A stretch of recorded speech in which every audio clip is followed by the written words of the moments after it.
Well,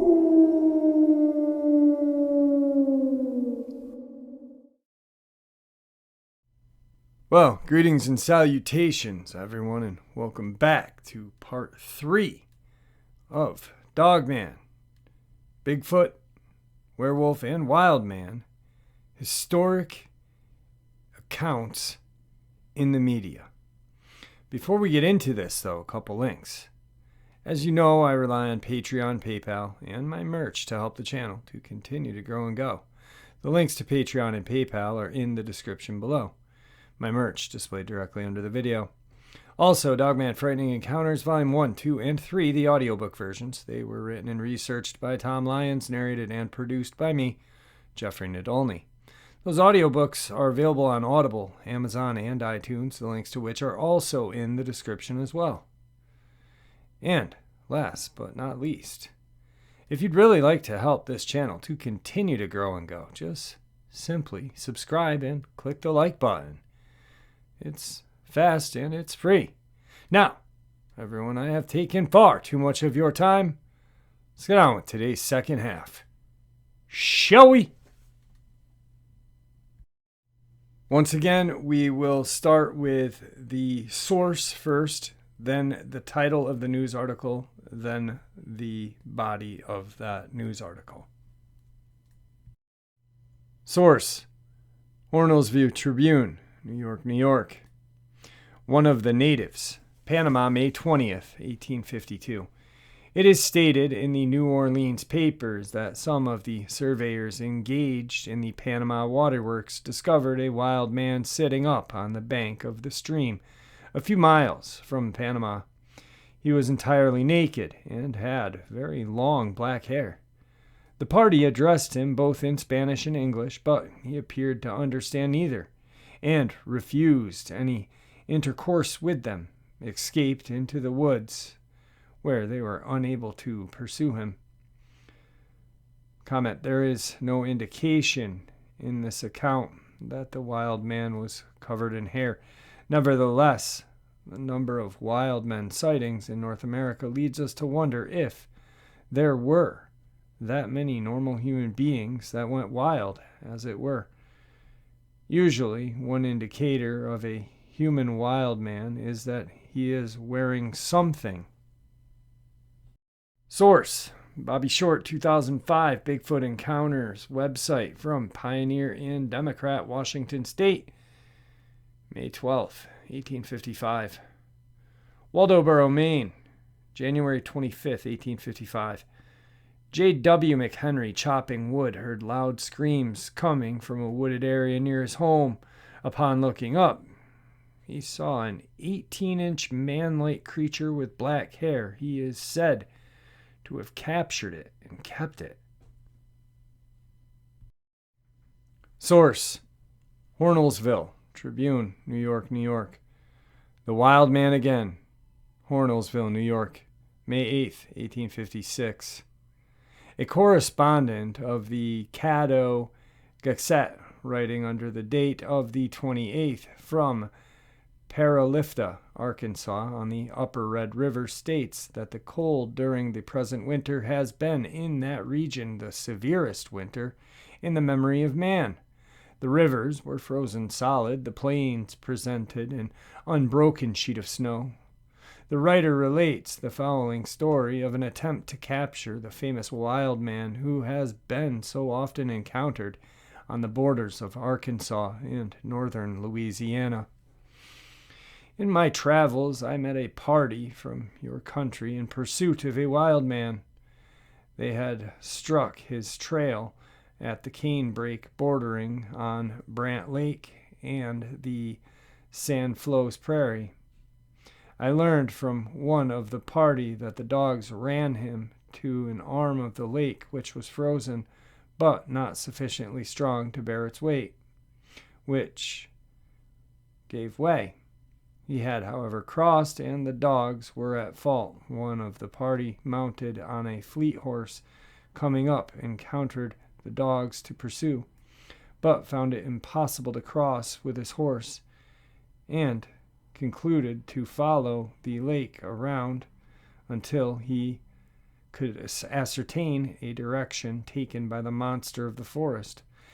On reaching the opposite side of the bend, he was surprised to see something in the lake like a man breaking ice with his arms, and hastened under the cover of the undergrowth to a spot where he expected him to come out. He concealed himself near the place, where he had a full view of him until he reached the shore. When he came out and shook himself, he represents him as a stout, athletic man about 6 feet 4 inches in height, completely covered with hair of a brownish cast, about 4 to 6 inches long. He was well muscled and ran up the bank with the fleetness of a deer. He says he could have killed him with his gun, but the object of the party being to take him alive, and hearing the horns of his comrades and the howling of the dogs on the opposite bank of the lake, he concluded to ride up and head him, so as to bring him to the bay and then secure their prize. So soon, however, as the wild man saw the rider, he rushed toward him, and in an instant dragged the hunter to the ground and tore him in the most dreadful manner, scratching out one of his eyes and injuring the other so much that his comrades despair of the recovery of his sight, and biting large pieces out of his shoulder and various parts of his body.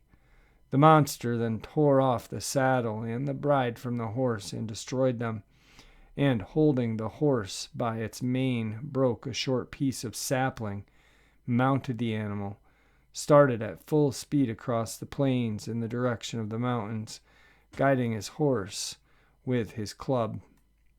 The person left with the wounded man informed me that the party is still in pursuit, having been joined by a band of friendly Indiana, and thought that if they could find a place in the mountains not covered with snow, or a canebrake in the vicinity to feed their horses, they may overtake him in a day or two. Source: Scott McLean collection from A Wild Man Caught and Escaped. The Syracuse Daily Courier, Missouri, April 27th, 1857. A Wild Man Caught and Escaped. St. Joseph, Missouri, March 15th, 1857. A wild man caught last week has arrived in town.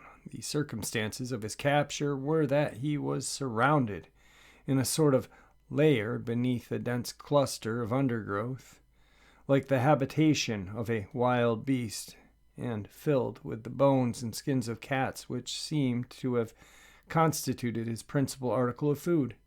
For this strange diet he had a peculiar penchant, and eschewed almost every other. He hunted cats with an avidity prompted by the extreme voracity, and it was in the pursuit and slaughter of these animals that he was first discovered. Frequent attempts were made to capture him, but his ability and speed were such that he appeared to run upon the tops of bushes and fences, offered no impediment to his headlong course. At length a great number surrounded and secured him. He attempted battle, but was overcome. When brought to the courthouse, he presented the strangest appearance conceivable. His height was about 5 feet and a half. His hair was long, reddish-brown, and matted. His eyes large, gray, and restless. His fingernails as long as claws of a tiger. His deportment crouching, half timid, half crouching. And his garments consisted of 1,000 tatters of clothes, barks, catskin, etc., bound together by catgut. He said he was from the state of New York and had been in the woods for 36 years. While he had been examined and permitted to stand abound, he made a sudden sprint over the heads of those who surrounded him and darted away with the speed of a reindeer. The crowd pursued him, but in vain. Over the hills he fairly flew, before both foot and horsemen, until he was fairly lost to them. Nothing has since been heard of him. He is certainly a strange being, and is literally a wild man. His age can scarcely exceed 40, and yet he has lived so much away from society of man that he has nearly forgotten his language, and has the most vague recollection of things. He remembered New York, but did not know where he was, nor the form of government under which he lived. Dr. Noda was examining him when he escaped, and it is to be regretted that the doctor could not have had the opportunity of ascertaining the character of his mania. Without being an expert in these things, I should venture to pronounce it a catalepsy, from his peculiar fondness for the animal, though physically have applied the time to another wildly different malade. Source: Scott McLean Collection. Decatur, Illinois, July 28th, 1857. A Wild Man, Pike County, Illinois, July 28th, 1857. Our citizens have been very much excited for nearly a week past by reports that a wild man has been seen by various individuals on different occasions in the woods between this place and the river. He is represented as entirely nude, with a heavy beard falling down to his breast. When last observed, he was mounted on a mule, galloping at full speed through the woods without either a saddle or a bridle. Several parties of our citizens have been out in pursuit of him, but without obtaining a glimpse of the person. Since the above was in type, we learn that the individual has again made his appearance. He has armed himself with a knife and attacked a man in the employ of Mr. May while drinking from a spring in the vicinity of Mr. Temple's, completely ripping open his shirt bosom and inflicting a slight wound upon his wrist. We think our citizens will have to take the gentleman in hand and curtail his liberty somewhat, or drive him from his present locality. Source: Scott McLean, 2005. Wild People in Lancaster, December 17th, 1859. Grand Terrace Herald, Traverse City, Michigan. Wild man seen in Lancaster, PA, December 17th, 1858. A thing like a man, but hairy, has been seen by the people.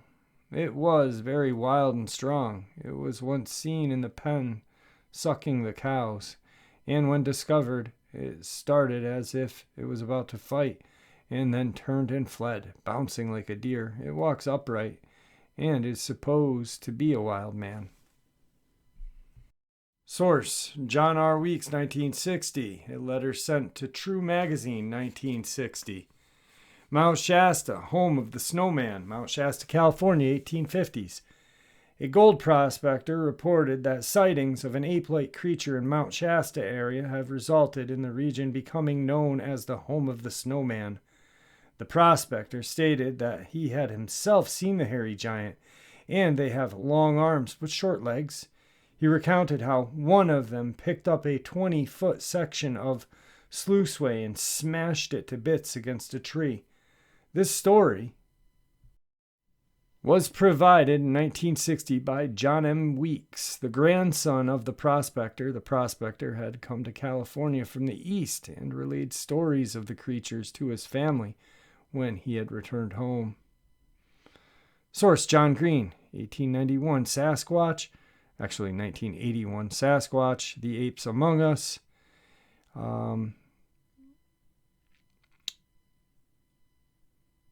Told in the Pioneer magazine, 1937 through 38.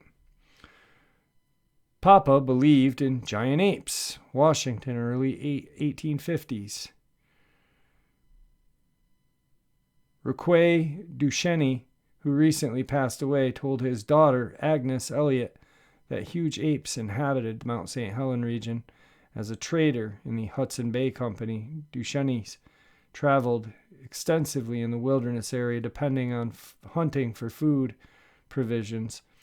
On a hunting trip near Mount St. Helens, he saw one of the creatures which beckoned to him. The startled hunter wheeled and ran until he reached his home. This one's very interesting. Source: Theodore Roosevelt, 1892. The Wilderness Hunter. Outdoor Pastimes of an American Hunter. G.P. Putnam, son. Trapper murdered by monster in mountains. Bitterroot Mountains, Idaho-Montana border, late 1850s. A trapper named Dogman, engaged from the wilderness today in a great state of anguish over the horrifying death of his friend and trapping partner. The chilling story he relayed is the most unusual. The two men had originally set up their traps in the mountains, dividing the forks of the Salmon and the Wisdom rivers. As they did not have much success in this area, they pushed further on to a very wild and lonely pass said to contain many beaver. After setting up their camp, they went to place some traps. Upon return to their campsite, they were surprised to find it in total disarray, with all of their belongings scattered about and their lean-to destroyed. Footsteps were seen in the area and were taken to be those of a bear. However, upon closer examination, it appeared that a bear had walked only on two legs. During that night, Bowman was awakened by a loud noise, and he sensed a strong wild beast odor. He then saw a gigantic black form. At the entrance to their lean-to, he grabbed his rifle and fired at the hulk, which immediately rushed off into the night, although both men were unnerved by this occurrence. They proceeded to check their traps the next day. When they returned to their campsite, it had again been torn apart. Likewise, footprints were found of something walking on two legs. They spent an uneasy night huddling by a roaring fire. The sounds of branches crackling, and at one point, a long-drawn, sinister moan added to their fears. In the morning, they decided to leave the area as soon as possible. They proceeded immediately to gather their traps, and when down to just 3 still in place, they parted company. Bowman went to fetch the last traps, while his partner returned to the campsite to ready the packs and return for their return journey. Bowman found 3 beavers in the remaining traps and took several hours in securing and preparing them. When he arrived back at the campsite, he saw all of the packs neatly arranged, but could not find his friend. He called out, but received no answer. He then saw his friend stretched out by a trunk of a fallen tree. Bowman rushed over to his side, and to his horror, his friend was dead. A broken neck and 4 giant fang marks in his throat showed that he had been murdered. Large footprints like those previously seen were deeply embedded in the soft soil. Bowman abandoned everything save his rifle and fled. Fast forward. Bowman personally relayed this story to Theodore Roosevelt in the late 1800s. Roosevelt was hunting in the Bitterroot Mountains at the same time. He went on to become president of the U.S. The story is recognized as the first major publication of Sasquatch or Bigfoot incident. Source: J. Bonson, 1997, A Cabinet of Medical Curiosities, Cornell University. 1973. Very special people. World famous sideshow attraction, Julia Pastrana dies. Was she a genuine ape lady? Moscow, Russia, Julia Pastrana, 1832-1860. A highly popular sideshow attraction. Has died. Her remarkable appearance made many people think she was not completely human. Pastrana's early history is shrouded in mystery. We are told that Espinosa, an Indian woman, a so-called root digger Indian, in the Sierra Madre region of Mexico, became separated from her tribe in the 30s. and was believed to have drowned. However, in 1834 or 36, a group of cowboys found her in a cave together with a 2-year-old female child. Espinosa told the cowboys that she had been captured by hostile Indians, imprisoned in the cave. She stated that while she loved the child dearly, it was not her child. There were no other human beings in the area where she was found, which was said to be a region of country abounded with monkeys, baboons, and bears. Back with her people, Espinosa continued to care for the child, who was christened as Julia Pastrana. We next learn that after Espinosa's death, Julia was taken in as a servant girl by the governor of Sinaloa. The governor wanted to study her as a curiosity. In 1854, Julia decided to return to her tribe after being mistreated. On her way back to her people, she was spotted by an American named M. Rates, who persuaded her to go to the United States and become an exhibit for money in the sideshow. Rates billed her as the marvelous hybrid or bear woman, and she became a major attraction. In New York, Julia was examined by Dr. Alexander B. Mott, who declared her to be one of the most extraordinary beings of present day, a hybrid between human and orangutan. Under a new manager, J.W. Beach, Julia was exhibited in Cleveland. Here she was seen by Professor S. Bernarder, M.D., who concluded that her hair, skin, and protruding jaw entitled her, I think, to the rank of distinct species. Now, with the third manager, a man by the name of Lent, Julia toured throughout Europe. During this time, we are told that another examination, possibly by Charles Darwin, revealed that her teeth were aligned like those of an ape rather than being in a normal human alignment. Julia married Lent and soon, in 1860, Moscow gave birth to a baby boy who resembled her in every way. Both mother and child died shortly after. The baby lived 35 hours. Julia died about 3 days later. Lent had the bodies of both Julia and the baby mummified. Exhibited them. The photograph, taken in the early 1860s, is of Julia's mummy. The two mummies were last exhibited in 1970, including the American tour in 72. Public outcry prevented further exhibits, so the mummies were then put into storage at a fairground near Oslo, Norway. In 1976, thieves broke into the storage building and extensively damaged Julia's mummy. The baby mummy was thrown into a ditch outside and totally destroyed by mice. In 79, thieves again broke into the building, this time taking Julia's mummy away. Remarkably, police recovered the complete artifact a short time after children reported that they had found a human arm in the Oslo suburb dump. The police did not notify the legal owner of the mummy. Instead, they turned it over to the Institute of Forensic Medicine in Oslo, where it resides today. Dr. Jan Bodson reviewed the remains in 1990 and provided the following information in his book, A Cabinet of Medical Curiosities. When I saw Julia Pastrana's mummy in 1990, it was standing on a small wooden board covered with fabric. The right arm had been torn off and lay in front of the mummy. The right side of the face had been torn open as well, and the eye on that side was missing. The Russian dancer costume placed on the corpse in the 1860s had been torn off by the thieves, and the mummy was completely unclothed apart from the remains of the original boots. The hairy growth was greatly diminished by the ravage of time, but the abnormal hairlessness of the forehead was still evident, and parts of the whiskers were also preserved. The skin was dark brown, like parchment. Source: Scott McLean, 2005. Big News Prints. Big Tracks recalled legendary Bigfoot of Idaho 100 years ago. The Walla Walla Union Bulletin, Washington, October 16, 1966. Giant human tracks found, believed to be those of Chief Bigfoot. Snake River, Idaho, 1862. A group of hunters reported that they found a human-like footprint in the area. The prints measured 17.5 inches long, 6 feet wide at the widest part.